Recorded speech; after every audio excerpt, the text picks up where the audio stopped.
Dark Messiah of Might and Magic is a first-person hack-and-slash adventure RPG by Arkane Studios and Floodgate Entertainment, the latter company being made up of many former members of Looking Glass Studios, the team responsible for the Thief and System Shock games.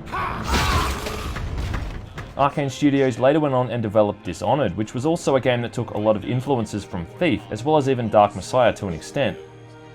Now, Dark Messiah feels like the combination of a number of action-adventure games from the 1990s. I think the best way to describe it is the bastard child of Hexen and Thief the Dark Project, though unfortunately it's not quite as polished as either of those two titles. You take on the role of a man named Sareth, the underling of a wizard named Phenrig. As the game opens, Sareth is sent to the town of Stonehelm to help another wizard reclaim something called the Skull of Shadows. He soon meets up with a girl named Liana, who wins the award for the most useless and annoying sidekick of all time. On the opposite side of the moral spectrum is a succubus named Zana, who takes up residence inside Sareth's head, talking to him frequently throughout the game. You can call me Zana. There's a bit of a tug of war going on between Zana and Liana, and eventually the game tries to make you pick a side, though neither of them have any real depth or effect overall, and who you choose will only slightly affect the ending. It's pretty standard fare for adventure game writing, involving dragons, orcs, necromancers, and skeletons. You explore castles, crypts, cliffsides, and other locations starting with the letter C. In all honesty, the story is pretty crappy overall and stands out as one of the weakest elements of the game. You wouldn't be blamed for not giving a shit about anyone in the main story. I mean, I sure as hell didn't. But something that Dark Messiah does extremely well is the overall presentation. The visuals and audio are hands down incredible, with superbly detailed textures and a well-produced soundtrack. The source engine has been pushed to its absolute limits here, with large, intricately designed expansive maps and heavy use of physics. Literally every single item in the game world can be picked up, and if not stored in an inventory, then thrown around at the very least. Gameplay revolves around combat and solving puzzles, usually both at the same time. As the game is primarily an RPG, you earn skill points to spend on, well, skills, so you will have to decide what type of class you want to build early on. At its simplest, you'll either be creating a caster, warrior, or thief, and gear that you find throughout the game can aid your class choice further, with chainmail armor for warriors or wizard robes for magic users. It's brutally old school in a lot of ways, and it is quite possible to go for a certain build, only to have it not work the way you intended and end up in a really bad spot, where the idea of starting from scratch actually has merit. Objectively, something like this is a bad thing, but replaying through Dark Messiah and trying different tactics and skills is one of the game's biggest strengths. The way I describe the combat in Dark Messiah is something along the lines of a combat sandbox. It's a simple hack and slash on the surface, but there's really limitless other ways to kill enemies throughout each area, like causing a stack of crates to fall down upon them, or cutting the ropes on a loose chandelier, causing it to swing dangerously back and forth.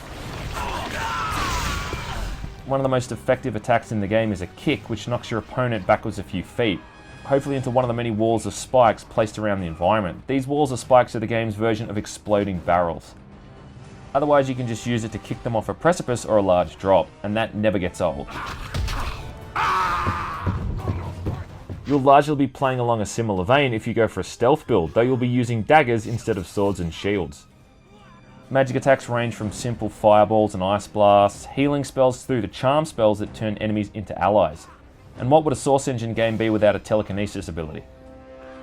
Aside from that, there's all manner of swords and bows with different powers and bonuses, from elemental damage to sapping the life from enemies and giving it back to the player, even through to a rope bow that's been pulled straight from the Thief games. So whatever type of approach you want to take, it's usually accommodated. And when it does all come together, it's a thing of beauty. Enemies scream as they plummet to their death over a large drop. The action slows down to a crawl as you cut someone in half with your sword, and nightmare-inducing spiders crawl across every surface as they pursue you relentlessly. Unlike other Source Engine games like, say, Vampire the Masquerade Bloodlines, Dark Messiah takes full advantage of the engine's capabilities with some cleverly crafted layouts. This really feels like a game made for PCs, and it still looks pretty damn good despite how old it is. As I said earlier, Dark Messiah is an RPG first and foremost, and you can choose different playstyles depending on what type of character you want to be. But the biggest issue is that the problems which affect one type of character affect all of them. Regardless of what class you choose, endgame enemies will still hit like a freight train, taking huge chunks of your health off instantly. You kind of peak about 2/3 throughout the game, but enemies continue to become more powerful. At this point, you're probably well stocked up in potions and mana, but it does kind of ruin the experience when you're having to constantly heal every 2 seconds because of cheap enemies. One of the areas near the end of the game throws you against these little ghoul-type enemies, often up to 5 or 6 at once at a time, who are able to pummel you relentlessly without reprieve. The game is full of these moments where you're going to get your ass beat over and over. You can cheese out the enemies and find ways around these, but it's not really very satisfying to play it that way. Melee combat in general is also rife with all manner of problems, from things like power strikes not initiating properly through to attacks missing enemies entirely due to glitched hitboxes. Enemies are able to inexplicably break your parries and blocks and are agile to the point that they can sidestep your attacks within a heartbeat. To say that some of the combat is sloppy is an understatement. There's certain areas that just feel so horribly put together and so poorly implemented that it almost feels like you're playing a different game. If you chose to take a stealth build, you can actually sneak past a lot of the later areas in the game, the type of areas where you'd normally have been forced to fight a dozen guys at once, and this is a neat touch, but even the stealth build has its fair share of problems too. The only indication you have to your visibility is a bar on the screen that goes up in increments of 4. Now when the bar is full, you're completely invisible, but you're never told what parameters define this. You'd assume it's whether or not you're standing in the shadows, but even in direct light, you're often still hidden, and it makes no sense. Magic users will find that the early chapters of the game are quite easy and enjoyable, though will probably end up wishing they'd learnt how to use a sword and shield, when they end up having to fight through a fortress of necromancers and vampire knights. And it's all these little things overall that keep Dark Messiah from being anything but painfully average. The bugs and glitches with the physics, the aforementioned brutally unfair combat, and even something as simple as having to manually re-equip your sword and shield or spell after using the rope bow. Every single fucking time.